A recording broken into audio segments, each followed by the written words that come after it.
Autre point que je trouve intéressant avec le fait d'avoir un système dédié pour les projets, c'est le fait d'avancer en douceur sur les projets. C'est un peu à l'image finalement de ce que on fait avec un second cerveau en général. L'idée c'est que en fait, quand tu as plusieurs choses à faire, soit tu te mets en mode tunnel et donc tu vas te concentrer uniquement sur ce projet et tu vas ne faire que ça, soit sinon une méthode, et c'est notamment peut-être un terme que tu as entendu, c'est la technique des slow burns, ou sinon Thiago Forte, je sais qu'il appelle ça des archipels d'idées. En fait, l'idée, c'est tout simplement de collecter au fil de l'eau des idées par rapport aux différents projets que tu as à mener. Et de cette manière, au moment de véritablement te consacrer sur ce projet, tu as de la matière à disposition, tu peux réorganiser les idées que tu avais déjà eues, et finalement, ça t'évite de partir d'une feuille blanche. Et ça, c'est vraiment un truc dont je me suis rendu compte vraiment avec le temps et en expérimentant. En fait,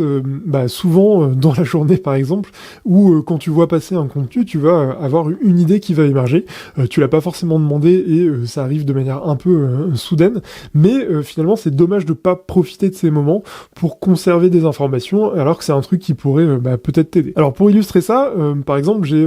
tout simplement un catalogue de formations et là je suis en train de voir pour mettre à jour certaines formations que tout simplement j'ai tournées il y a quelques temps. Et bien ce que je fais depuis plusieurs semaines, même plusieurs mois, c'est que à chaque fois que j'ai une idée qui émerge, une idée de mise à jour par rapport à cette formation ou d'ajout, et bien tout simplement je la note et une fois que j'ai pris ma note, je la rassemble avec ce projet et de cette manière en fait je me suis constitué vraiment plein d'idées. Parfois ce sont des choses, des remontées qu'on a pu me faire ou parfois ce sont juste des idées quand j'ai vu par exemple quelque chose de bien qui se faisait ailleurs et de cette manière ça me permet véritablement de savoir en fait qu'est-ce que je dois prioriser par rapport à ce projet. Donc voilà, tout ça pour te dire, pour t'inviter peut-être à ne pas hésiter quand tu vas organiser tes projets avec ce type de système,